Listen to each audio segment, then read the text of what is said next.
নমস্কার বন্ধুরা, রূপার সিম্পল অ্যান্ড ডেলি লাইফ চ্যানেলে আপনাদের সবাইকে সুস্বাগত। আজ আমার মেয়ের শুভ জন্মদিনে পায়েসটাই হলো প্রধান উপকরণ, তাই একটু পায়েস বানাচ্ছি মেয়ের জন্য। তাই ভিডিওটা আপনাদের কাছেও শেয়ার করছি কীভাবে আমি পায়েসটা বানাচ্ছি। দয়া করে পুরো ভিডিওটা আপনারা দেখবেন, আর যদি ভালো লাগে একটা লাইক, কমেন্ট, শেয়ার আর আমার চ্যানেলটাকে সাবস্ক্রাইব করবেন। আর বন্ধুরা সবাই আপনারা আমার মেয়েকে আশীর্বাদ করবেন, ও যেন খুব ভালো থাকে, সুখে থাকে। তাহলে দেখুন কিভাবে আমি এটা তৈরি করে নিচ্ছি মেয়ের জন্য। পায়েসের জন্য আমি কি কি নিয়েছি একটু দেখে নেব।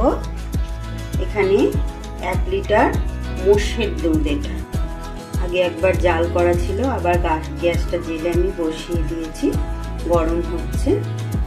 আর নিয়ে নিয়েছি এইখানে 50 গ্রামের থেকে সামান্য একটু বেশি গোবিন্দভোগ চাল, ভালো করে ধুয়ে জল ঝরিয়ে আমি সামান্য একটু ঘি মাখিয়ে এটা রেখে দিয়েছি। আর নিয়ে নিয়েছি কিছু কাজু কিশমিশ, আর নিয়েছি আমি কিছুটা মিছরি। চিনি দেবো না, আমি চিনির পরিবর্তে মিছরি ব্যবহার করব। আর নিয়ে নিয়েছি কিছুটা পরিমাণ আমুল দুধ, আর 2টো এলাচকে থেতো করে নিয়েছি, আর একটা তেজপাতা নিয়েছি। এবার গ্যাসে দুধটা চাপিয়ে দিয়েছি। দুধটা আমার আগে থেকেই জাল করা ছিল একবার।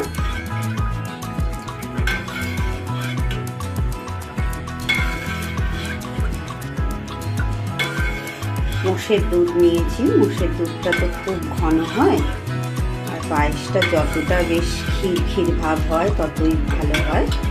তাই চালের পরিমাণটা কম নিয়ে দুধের পরিমাণটা বেশি নিয়েছি। এবার এই থেকে আমি গরম দুধ একটু তুলে নেব।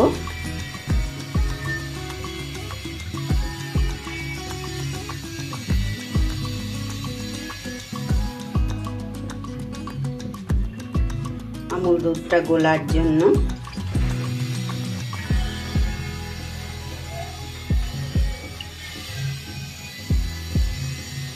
এটা দিয়ে আমি এবার আমুল দুধটা ভালো করে গুলিয়ে নেব। আর এই দুধের মধ্যে আমি এবার এই চালটাকে দিয়ে দেব।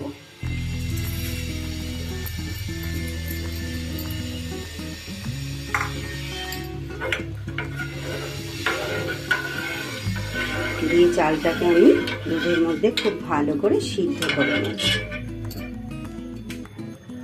দেখুন আমার পায়েসের দুধটা খুব জোরে ফুটে উঠেছে। চালটা আমি খুব ভালো করে এই দুধের মধ্যে সিদ্ধ করে নেব। চালও সিদ্ধ হয়ে যাবে, সেই সাথে দুধটাও একদম ক্ষীর হয়ে যাবে। এবার আমি এর মধ্যে এই তেজপাতা আর ছোট এলাচটা দিয়ে দিলাম। এটা একটা খুব সুন্দর গন্ধ হবে।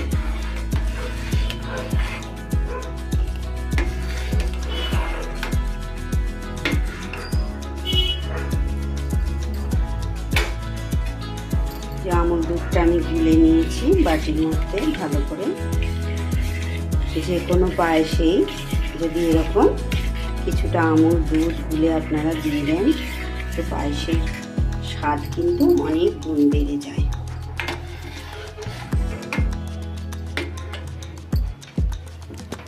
পায়েসটা আমার হতে থাক।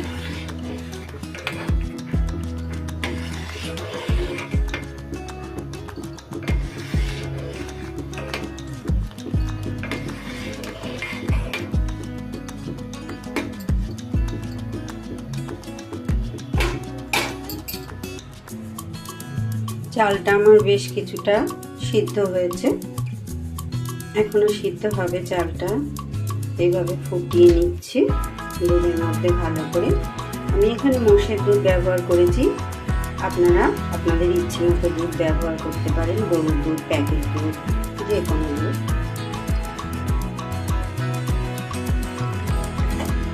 এবার আমি কাজু কিশমিশটা এর মধ্যে দিয়ে দিচ্ছি।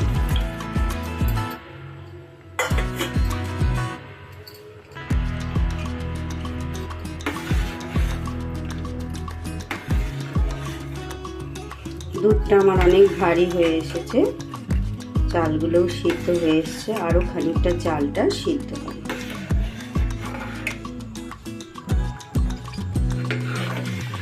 এবার আমার চালটা খুব ভালো করে সিদ্ধ হয়ে গেছে। এবার আমি এই মিছরিটা দিয়ে দেবো।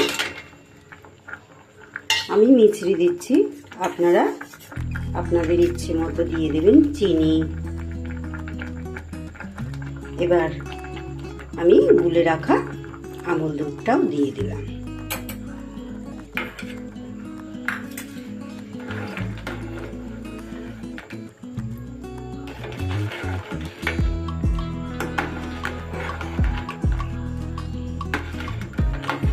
পায়েস খেতে আমার মেয়ে খুব ভালোবাসে। মিছরিটা গলুক ভালোভাবে। পায়েসটা আমার একদম তৈরি হয়ে গেছে, মিছরিটা মিশে গেছে। মিছরির পরিবর্তে আপনারা চিনি, বাতাসা, গুড়, যে যেটা ইচ্ছা দিয়ে তৈরি করতে পারে। এবার আমি বন্ধ করে দিচ্ছি গ্যাসটা। পায়েস তো ঠান্ডা না হলে খেতে একদমই ভালো লাগে না। ঠান্ডা হওয়া অবধি অপেক্ষা করব, তারপর পরিবেশন করব। দেখুন বন্ধুরা, আমার মেয়ের জন্মদিনের পায়েস রেডি করে ফেলেছি। পুরো ভিডিওটা দেখার জন্য আপনাদের অনেক অনেক ধন্যবাদ। আমার মেয়ের জন্মদিনে আপনারা আশীর্বাদ করবেন, ওর যেন আগামী দিন চলার পথে কোনো বাধা না পায়, খুব ভালোভাবে ও এগিয়ে যেতে পারে, ও যেন সুখে থাকে। ভিডিওটা এখানেই শেষ করছি। আপনারা সবাই ভালো থাকবেন, সুস্থ থাকবেন। প্লিজ বন্ধুরা, আমার ভিডিওটা যদি আপনাদের ভালো লেগে থাকে একটা লাইক করবেন, কমেন্ট করবেন। প্লিজ আমার চ্যানেলটাকে সাবস্ক্রাইব করবেন। তাহলে আসি বন্ধু, আবার ফিরে আসবো খুব তাড়াতাড়ি। টাটা।